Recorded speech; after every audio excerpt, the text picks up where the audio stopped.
Hey Stephen, Mike Skeen here for Racers 360. Thanks for sending in your video, and looks like you guys are having some fun here at the end of the track season. Let's go ahead and dive right in. This is your lap starting on lap 11, or 11 minutes in. And I watched a couple of laps just to get kind of an idea of where you're at. Make sure we're judging things consistently, not on a one lap basis. Here at turn one, you're actually a little bit on the late side turning in, and then too tight here on the exit, which is keeping you from getting the throttle. But it's also making you slow down a little bit too much on the entry. So rather than waiting for this arrow here, I'm actually going to back it up just a touch more. We want to be more like halfway between the one board and the arrow board when we first start turning in, but it needs to be more slow and progressive rather than just like go to the arrow board, turn. We want to be, feeding steering so that our tightest steering angle is closer to the apex over here, and that'll keep the car straighter for a little longer and help us carry more entry speed in. So I'll do a crude drawing here, but rather than going straight and then going all the way up here, we want to start bending it in just a little bit sooner. So I guess traditionally this would be considered an early turn in. But the benefit to it is that you're not turning as much until you get closer to the apex. So when you go all the way down straight towards the arrow, then you do a lot of turning right in here. Then you have to keep that steering angle roughly the same all the way into the corner towards the apex. And so you end up just coasting and waiting. Whereas if you don't turn the car quite as sharp, you're just slowly adding steering input, then you don't reach that max steering angle until you're further down here. So you're carrying more entry speed, rolling more speed into the corner. And not making it quite as tight as early. Clear all that mess out of the way. And then that way, our minimum speed will be a little bit later in the corner and also hopefully a little bit higher. And we also don't want this throttle to really kick in quite as early. If you feel like you're getting back to throttle really before the apex, like right in there, then that should also be an indicator that you've overslowed early on. So we're seeing your min speed 49 here before you get to the apex. You want your slowest speed to actually be just another car length or two down the road once you're towards the curve, and we want to make sure we get those right side tires at least just touching this curve in here a little bit, so a little bit tighter radius. And again, you want to be decelerating, maybe not all the way on the brakes all the way into the corner, but coming off the brakes about here where you are, but with enough speed that the car is still just going to coast for another car length or two and then pick up the throttle right as we get to the apex. So really small change, but it'll get you a little bit more mile an hour on the way in. And it also make the car want to go out just a little bit wider over here. So when you keep it in really tight, and the sun's really terrible in here, but when you keep it in really tight, then you have more steering to do up the road here. So what I would call this kind of the early exit of the corner. It's also the low spot, like right in here is the lowest part of the corner elevation-wise. And we want to be somewhere out here closer to the middle. This is that black patch actually at the end of it, just so you can barely see. Actually, it looks like maybe right in there. And we want to be more mid-track, over that. If you're keeping it to where your right side tires are right in here on the edge, then you actually have to steer more as you get up here. And so it's hard to go on throttle if you've got, more steering angle as you get towards the late apex. Whereas if you're over here more, then the car has kind of more of a straight line. That was terrible, but more of a straight line through the exit, so that you're not adding steering as you get in up here. Hopefully that makes a little bit of sense. But we watch your throttle up here. You start to go to it, and it's okay to be nice and slow to it, but we should be able to get to pretty full throttle commitment once it starts going uphill in this general area up here. And we'll see if I just play it through slowly, that kind of takes a little bit of time to start really committing to full power.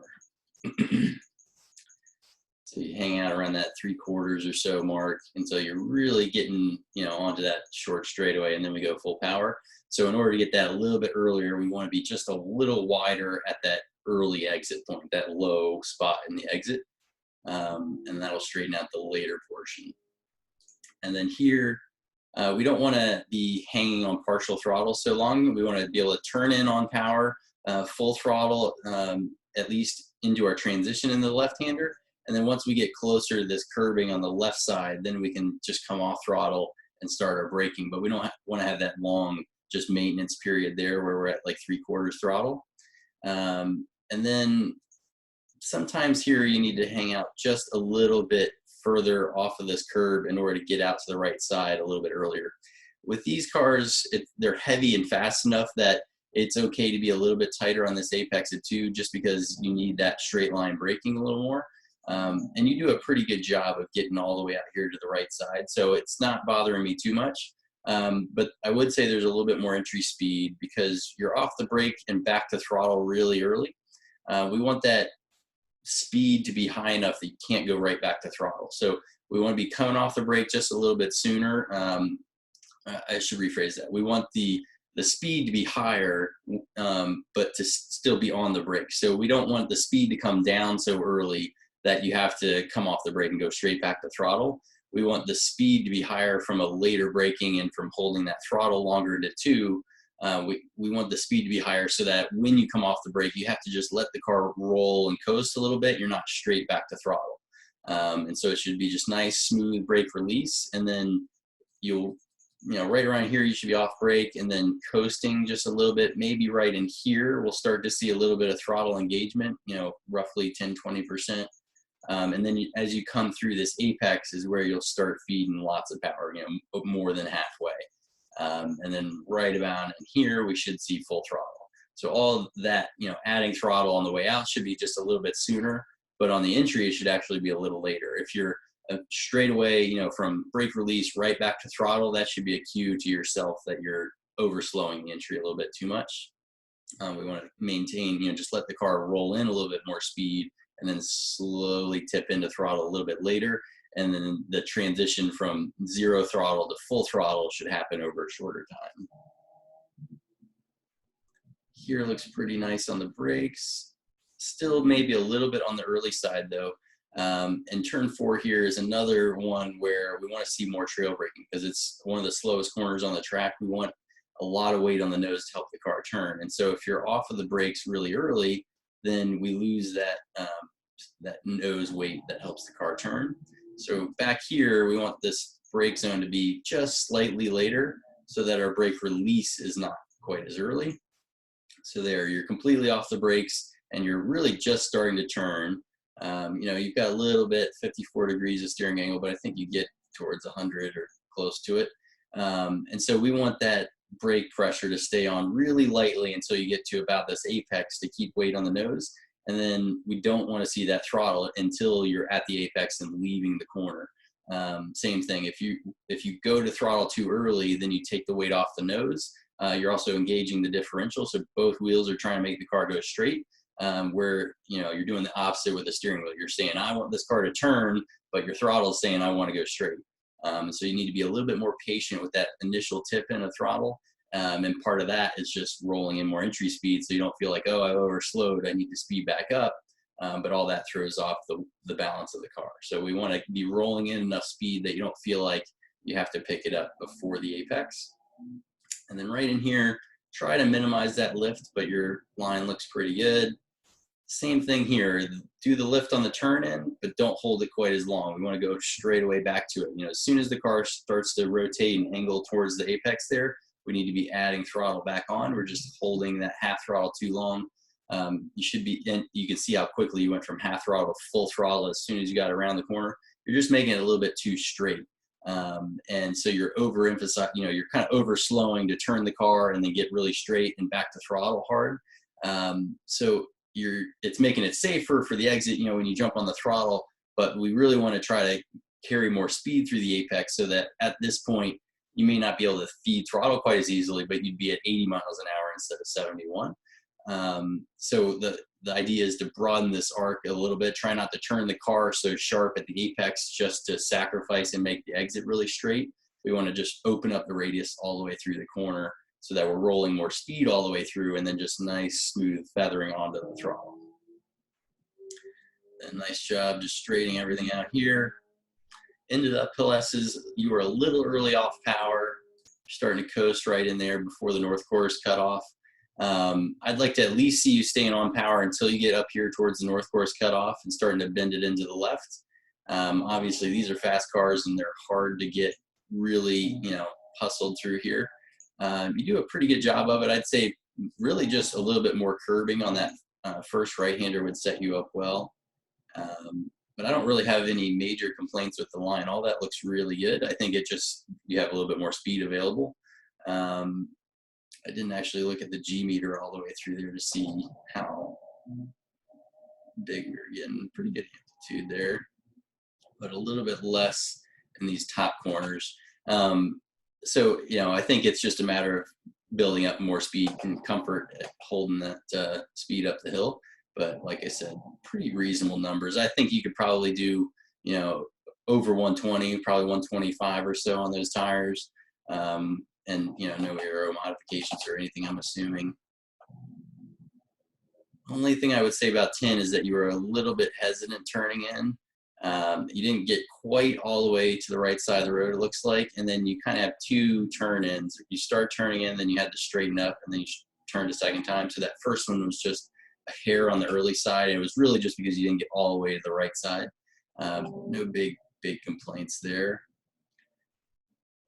This looks pretty nice too, except that you're turning in for 12 a little bit early. So you're a little bit overslowed going through 11, which is what's allowing you to stay kind of more mid-track through here.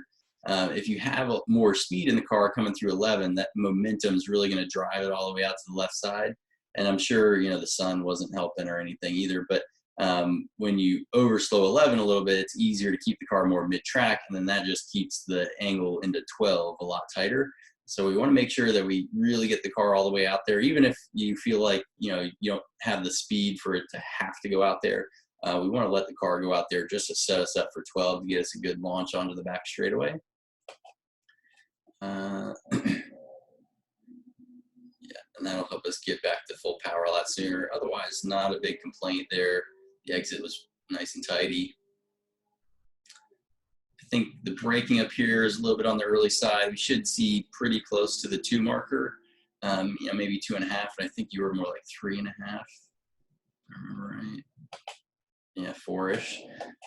So we want to be more like right in here towards the bottom of the hill. You might not get all the way to 2, but try to get inside of the 3, because everything before the 2.5 really is downhill. And so you get the most effective braking, you know, on this compression here on the uphill. Line-wise, I like that. Again, pretty light on the brake pressure, so it seems like we're just getting the braking done a little too early. Maybe a touch late on the exit or on the turn in there for 14, but otherwise the line through all that looks really good. Touch on the early side, turning in there, and just too early on the brakes, because we're doing a lot of coasting right in here, and you get back to throttle early too, but I'm just going to back up for the turn in. So we want to make sure we're all the way over right just a little bit sooner. Some of that is as you track out of 15, don't hold down to the left quite as long. So don't track on this black patch quite so long. Just let it go ahead over the black patch to the right a little bit sooner. That way, when you're getting to this painted curb, you're already on the right side of the road rather than kind of driving out there.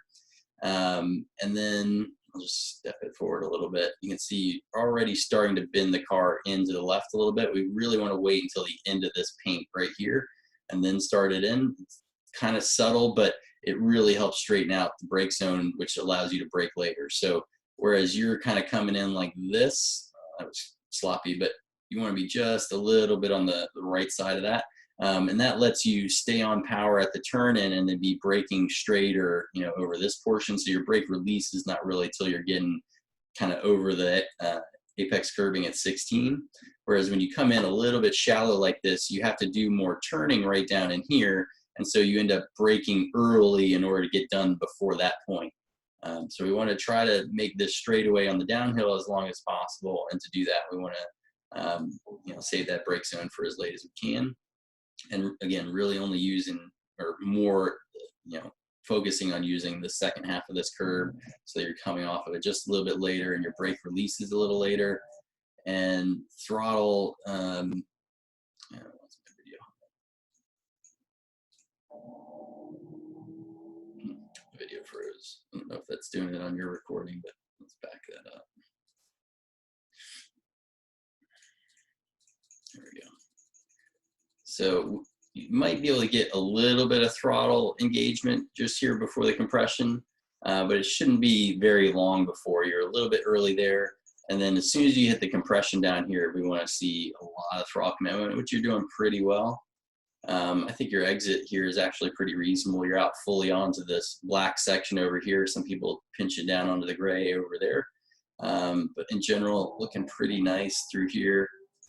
A little bit late on the 100% full throttle, but I'll give you that. It looked like you were 80 or 90% through most there. So I think the exit, from this compression on the way out is fine. What I would focus on is the entry up here. So turning just a little bit later after this painted curb, trying to move that brake zone down just a little bit later.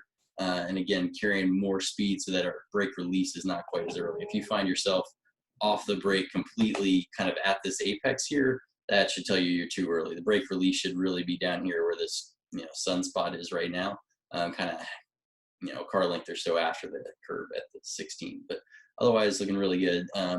So main things to focus on in the tight stuff like turn 1, 4, 12, working on that later brake release. So later initial braking points, so you're arriving with more speed at the apex and you're braking towards the apex a little bit. So not jumping off the brakes at turn in and not getting back to throttle before our apex. Using the weight of the car on the front to help turn it more efficiently. And then I think that'll be the biggest chunks of time. Really, the S's look pretty solid as far as your line and everything. Work on a little bit less lifting there. 10 looks solid.